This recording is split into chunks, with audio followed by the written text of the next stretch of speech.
తూర్పున ఇంకా వేగుచుక్క పొడవలేదు.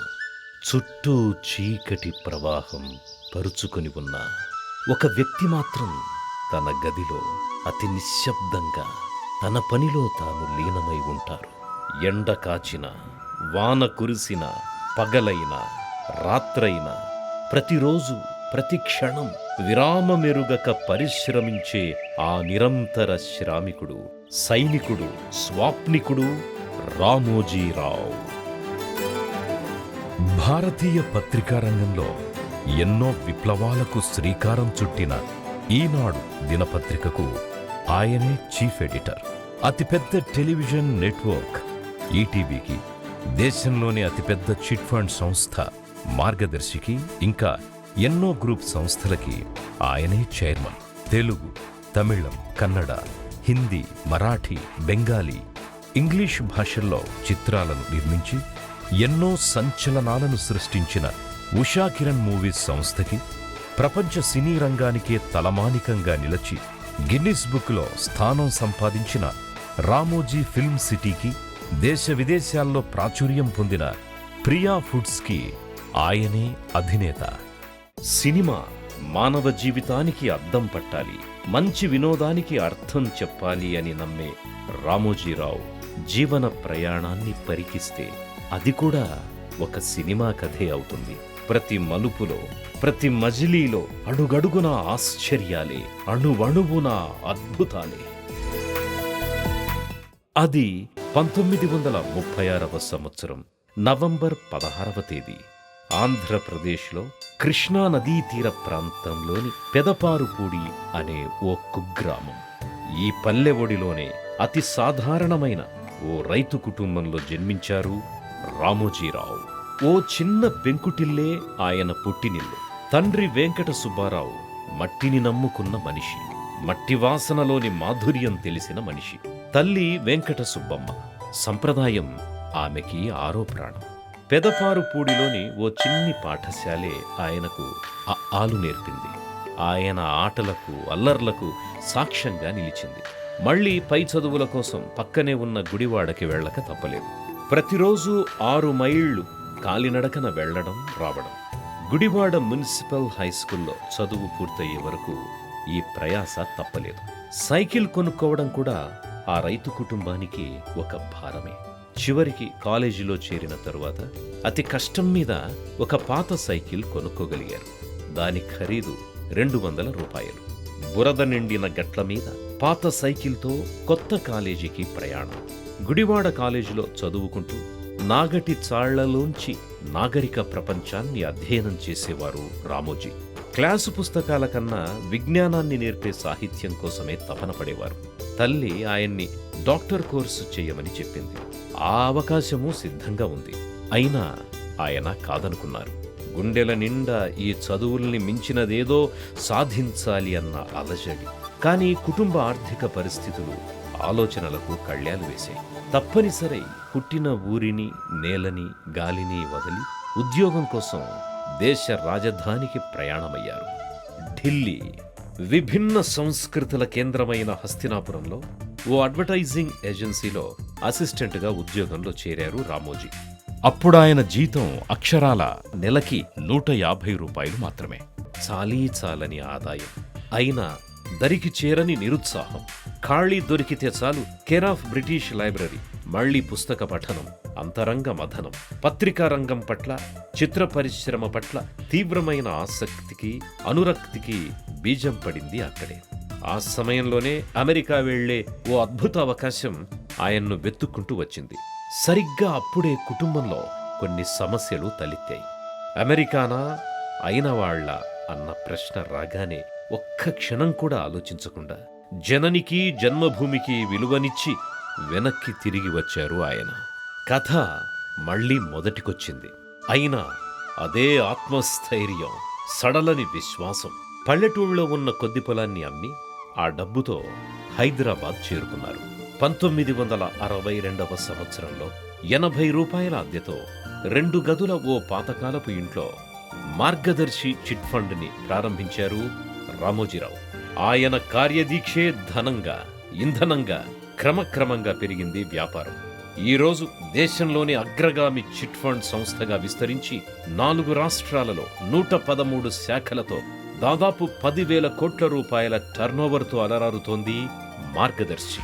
ఆయన ఆలోచనల్లోంచి 1974లో విశాఖ సాగర తీరంలో ప్రభవించిన పత్రికా బింబం ఈనాడు దినపత్రిక. ఈనాడు ఆంధ్రప్రదేశ్లో ఒక ప్రభంజనాన్ని సృష్టించి అతి తక్కువ కాలంలోనే అత్యధిక సర్క్యులేషన్ గల తెలుగు పత్రికగా ఆవిర్భవించింది. కదిలే బొమ్మలు మనుషుల్ని, సమాజాన్ని కదిలించాలి, మున్ముందుకు నడిపించాలి అని నమ్మిన రామోజీరావు 1983లో ఉషా కిరణ్ మూవీస్ని స్థాపించారు. మొదటి చిత్రం శ్రీవారికి ప్రేమలేఖతోనే సామాజిక సమస్యల్ని సునిశిత హాస్యంతో కలిపి సక్సెస్ఫుల్గా అందించిన ఉషా కిరణ్ మూవీస్ ఆ తరువాత వరుసగా ఎన్నో సంచలనాలకు శ్రీకారం చుట్టింది. అద్భుత వాస్తవ జీవనగాథ మయూరి, ప్రభంజనాన్ని సృష్టించిన ప్రతిఘటన, ఒక గిరిజన యువతి పోరాటాన్ని తెరచూపిన మౌన పోరాటం అవార్డులు, ప్రేక్షకుల ప్రశంసలు పొందాయి. ఈ క్రమంలోనే ఎందరో కొత్త నటీనటుల్ని, గాయకుల్ని, దర్శకుల్ని, సంగీత దర్శకుల్ని, సాంకేతిక నిపుణుల్ని వెండితెరకు పరిచయం చేశారు. ఉషా కిరణ్ ద్వారా చిత్రరంగంలో అడుగుపెట్టి అగ్రస్థాయికి చేరుకున్న సినీ ప్రముఖులు ఎందరెందరో. తెలుగులోనే కాదు, అనేక భాషల్లో ఉషా కిరణ్ మూవీస్ నిర్మించిన చిత్రాలు ప్రేక్షకుల్ని తన్మయత్వంలో ముంచెత్తాయి. భారతీయ చలనచిత్ర రంగానికే తలమానికమైన రీతిలో నిర్మించిన రామోజీ ఫిల్మ్ సిటీ ఆయనలోని కళకి నిలువెత్తు నిదర్శనం. అత్యాధునిక సౌకర్యాలతో, సాధనా సంపత్తితో 1900 ఎకరాలలో ప్రపంచంలోనే అతిపెద్ద స్టూడియోగా రామోజీ ఫిల్మ్ సిటీ దేశదేశాల వారిని ఆకర్షిస్తోంది. 1995లోనే తెలుగులో ఈటీవీని ప్రారంభించిన రామోజీరావు ఆ తరువాత ETV Bangla, ETV Marathi, ETV Kannada, ETV Urdu, ETV Gujarati, ETV Oriya, ETV Bihar, ETV Madhya Pradesh, ETV Rajasthan, ETV Uttar Pradesh, ETV 2 ఛానల్స్ని ప్రారంభించి భారతీయ మీడియాకే మకుటాయమానంగా నిలిచారు. తదనంతర కాలంలో ఈటీవీ ఆంధ్రప్రదేశ్, ఈటీవీ తెలంగాణగా వార్తా ఛానళ్లు రూపాంతరం చెందాయి. ETV plus, ETV cinema, ETV అభిరుచి, ఈటీవీ లైవ్, ఈటీవీ బాలభారత్ ఛానళ్లతో పాటు డిజిటల్ మీడియాలో ETV Bharat, ETV win OTT యాప్లను కూడా ప్రారంభించి కొత్త మాధ్యమాల్లోనూ విజయకేతనం ఎగురవేశారు. ఎన్నో సామాజిక కార్యక్రమాలలో రామోజీరావు ఎందరికో స్ఫూర్తి ప్రదాతగా నిలిచారు. ప్రకృతి బీభత్సాలు చెలరేగిన సందర్భాల్లో తాను ముందు వరుసలో నిలబడి విరాళాలు ప్రకటించారు. ప్రతి గ్రామం శ్రమదానంతో తమ పనులను తామే పూర్తి చేసుకోవాలని ఆయన పిలుపునిస్తే లక్షలాది ప్రజలు లక్ష్యం కోసం నడుం బిగించారు. అందుకే ఆయన డాక్టర్ కాలేకపోయినా సామాజిక వైద్యుడిగా అవతరించిన తీరు సదా అభినందనీయం. ఇక పాత్రికేయ రంగంలో ఆయనెప్పుడూ ప్రజాపక్షమే. ప్రతి అన్యాయాన్ని, అక్రమాన్ని, దౌర్జన్యాన్ని, దురాగతాన్ని నిగ్గదీసి ప్రశ్నించారు. అగ్ని వర్షాలు కురిపించే అక్షరాలతో రాజకీయ రక్కసి మూకలపై అనన్య సామాన్య సంగ్రామాలు చేశారు. విజయ శంఖాలు పూరించారు. తెలుగు జాతి ఏనాటికీ మరచిపోలేని మహోజ్వల చరిత్రను లిఖించారు. ఒకప్పుడు చిన్న ఉద్యోగం కోసం ఉన్న ఊరిని, కన్నవారిని వదిలి వెళ్లిన రామోజీరావు ఇప్పుడు తన గ్రూప్ సంస్థల్లో దాదాపు 50,000 మందికి ఉద్యోగాన్ని, ఉపాధిని కల్పించారంటే ఆ అవిరళ కృషిని, అకుంఠిత కార్యదీక్షని అంచనా వేయవచ్చు. ఆయన నిరుపమాన సేవలకు సత్కారంగా ఆంధ్ర యూనివర్సిటీ డిలిట్ని, ఎస్వి యూనివర్సిటీ డాక్టరేట్ని ప్రదానం చేశాయి. Captain Durgaprasad Chowdary award, Yudhveer award, BD Goenka award, భారత ప్రభుత్వంచే పద్మవిభూషణ్ అవార్డు, ఇంకా మరెన్నో పురస్కారాలు ఆయనను కోరి వరించాయి. అనేక యుద్ధాలలో ఆరితేరిన ఆ మహాయోధుడు తన 88 సంవత్సరాల వయసులో మహాభినిష్క్రమణం చేశారు. ఆయనెప్పుడూ అనే మాట నిన్న ఏం చేశాం అన్నది కాదు, రేపేమి సాధించగలమన్నదే ముఖ్యం. అందుకే ఆయన ఈనాడు రామోజీరావుగా జగద్విఖ్యాతి పొందిన, నరాలను, ముందు తరాలను ఉర్రూతలూపగల వ్యక్తిగా, ముందు చూపున్న మహోన్నత శక్తిగా ఆయన రేపటి మనిషి. He is a man of tomorrow.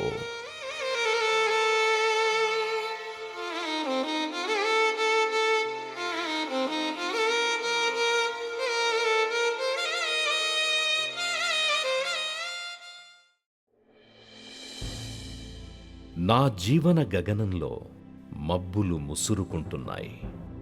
వానగా కురవడానికో తుపానై విరుచుకుపడడానికో కాదు, నా మలి సంధ్యాకాశానికి కొత్త రంగులు అద్దడానికి అన్నారు రవీంద్ర కవీంద్రుడు. దశాబ్దాలుగా కర్మసాక్షి తొలివేకువ కిరణాల్లోని చైతన్య స్ఫూర్తిని అనునిత్యం గుండెల్లో పొదువుకొని సప్తాశ్వరథారూఢుని కాలగమన వేగంతో సృజన పౌరుషానికి పదును పెట్టుకుని తరాల అంతరాలు తెలియనంతగా నిరంతర శ్రామికుడిగా పరుగులు పెట్టిన నాకు విశ్వకవి మాటలు గుర్తుకొస్తున్నాయి. ఇప్పుడు ముదిమి మీద పడిన మార్పు నిత్యం, మార్పు సత్యం అని ఘోషించే నా మదిలో నవ్యాలోచనల ఉరవడి పోటెత్తుతూనే ఉంది. ఎప్పుడు ఏ తీరో, ఏనాటికి ఏ తీరమో తెలియని వార్ధక్యాన్ని సార్థక్యం చేసుకోవాలన్న తపనే రామోజీ గ్రూప్ కుటుంబ పెద్దగా మీ అందరినీ ఉద్దేశించి ఈ లేఖ రాయడానికి నన్ను ప్రేరేపించింది. ఒక విధంగా ఇది భవిష్య ప్రణాళిక. రామోజీ గ్రూప్ సంస్థల సిబ్బందిగా మీ అందరికీ బృహత్ లక్ష్యాల కరదీపిక. వ్యక్తికి బహువచనం శక్తి. రామోజీ గ్రూప్ సంస్థలన్నీ నా ఆలోచనల అంకురాలే అయినా కోట్లాది జనవాహినికి ప్రీతిపాత్రమైన శక్తిమంత వ్యవస్థలుగా అవన్నీ ఎదిగి రాజిల్లుతోన్న ఘనతలో వ్యక్తిగా, వ్యష్టిగా మీరు 50 మంది వృత్తి నిబద్ధతతో చేసిన కృషి ఎంతో ఉంది. ఆయా సంస్థల అభివృద్ధిలో ప్రత్యక్ష పాత్రధారులై వృత్తిగత విలువలకు అంకితమై సంస్థ పేరే ఇంటి పేరుగా సమాజంలో పేరెన్నికగన్న ఉద్యోగులు ఎందరో నాకు తెలుసు. రామోజీ గ్రూప్ సంస్థల్లో పనిచేయడం ఉద్యోగ శ్రేణులకు ఎంత గౌరవమో, మరెక్కడా లేని స్థాయి క్రమశిక్షణ, సమయపాలన, పని సామర్థ్యం అన్నింటినీ మించి సంస్థతో మమేకమయ్యే విశిష్ట లక్షణం గల సిబ్బంది ఉండడం నాకు గర్వకారణం. కృషితో నాస్తి దుర్భిక్షం. ఇది దశాబ్దాలుగా నేను త్రికరణ శుద్ధిగా ఆచరిస్తోన్న వ్యాపార సిద్ధాంతం. కాబట్టి నా సంస్థలన్నీ ప్రజా ప్రయోజనాలతో నేరుగా ముడివడి విస్తృత మానవ వనరుల వినియోగంతో జతపడి పని ప్రమాణాలతో ఉన్నత విలువలకు పట్టం కడుతున్నాయి. దశాబ్దాలుగా వెన్నంటి నిలిచి నా ఆశయ సాఫల్యానికి సైదోడుగా నిలిచిన యావత్ సిబ్బందికి కృతజ్ఞతాంజలి. చేసే పని, చేపట్టే ప్రాజెక్టు ఏదైనా అద్వితీయంగా రాణించాలి, కానీ రెండో స్థానంలో సర్దుకోలేకపోవడం నా జీవ లక్షణం. ఆ తపనతోనే జీవితమనే కొవ్వొత్తిని రెండు వైపులా వెలిగించి మార్గదర్శి మొదలు ఈటీవీ భారత్ వరకు అన్నింటినీ అత్యుత్తమంగా తీర్చిదిద్దడానికి, తెలుగు జాతి కీర్తి పతాకను సమున్నతంగా ఎగరేయడానికి అక్షరాల నేను చేసింది అసిద్ధారా వ్రతం. జీవన పర్యంతం పరితపించి పరిప్లవించి నేను నిర్మించిన సంస్థలు, వ్యవస్థలు సుదృఢంగా కలకాలం నిలవాలన్నదే నా ఆకాంక్ష. ప్రత్యక్షంగా 25,000 మంది ఉపాధికి, పరోక్షంగా మరో 25,000 మంది జీవన భుక్తికి ఆధారభూతమైన రామోజీ గ్రూప్ సంస్థల భవిష్యత్తుకు పూర్తి భరోసా ఇచ్చేలా పటిష్ట యాజమాన్య మార్గదర్శక పునాదుల్ని సిద్ధం చేశాను. నా తదనంతరం కూడా సమున్నత సంప్రదాయాలు సర్వదా కొనసాగి రామోజీ సంస్థల ఖ్యాతి ఇంతలంతలయ్యేలా మీరంతా విద్యుక్త ధర్మానికి నిబద్ధమవ్వాలని కోరుకుంటున్నాను. సమాచారం, విజ్ఞానం, వినోదం, వికాసం ఏ జాతి భవితనైనా దేదీప్యమానం చేసే 4 కీలక రంగాలివి. రామోజీ గ్రూప్ సంస్థలన్నీ ఆ 4 మూల స్తంభాలపైనే నిలబడి నిరంతర ప్రజాసేవ యజ్ఞంలో పాలు పంచుకుంటున్నాయి. ఏనాటికి చెక్కు చెదరని ప్రజా విశ్వాసం, సమాదరణలే వెన్నుదన్నుగా పురోగమిస్తున్నాయి. జ్వలనశీల జర్నలిజంలో ఈనాడు, జైత్రయాత్ర, ఉషోదయ, ఇతర ప్రచురణల ప్రయోజకత్వం జగద్విదితం. రాష్ట్రాల సరిహద్దులు దాటి విస్తరించిన మార్గదర్శి కోట్లాది మదుపరులకు అక్షరాల కొంగు బంగారు. దేశం నలుమూలలకు చొచ్చుకుపోతున్న ఈటీవీ భారత్ నెట్వర్కులు మన బలం. తెలుగింటి రుచుల రాయబారిగా ప్రియ స్థానం పదిలం. రామోజీ ఫిల్మ్ సిటీ దేశానికే తలమానికం. ఇలా అన్ని విజయాల్లోనూ నా సైన్యం మీరు. రామోజీ ఉద్యోగులంటేనే క్రమశిక్షణకు మారుపేరు. ఇక ముందు మీ ఉద్యోగం సంస్థతో అనుబంధంగా ఒదిగి స్వామి కార్యం స్వకార్యంలా ఉద్యోగ సోపానంలో ఎదిగి సృజన శక్తితో సవాళ్లను అధిగమించి రామోజీ గ్రూప్ దిగ్విజయ యాత్ర అప్రతిహతమయ్యేలా ప్రతి ఉద్యోగి ఓ సమర్థ నిబద్ధ సైనికుడై కదలాలి. చెదరని నమ్మకానికి రామోజీ గ్రూప్ సంస్థలే చిరునామా. దానిని నిలబెట్టాల్సిన కర్తవ్యాన్ని మీపై మోపుతూ ఇది నేను రాస్తున్న బాధ్యతల వీలునామా.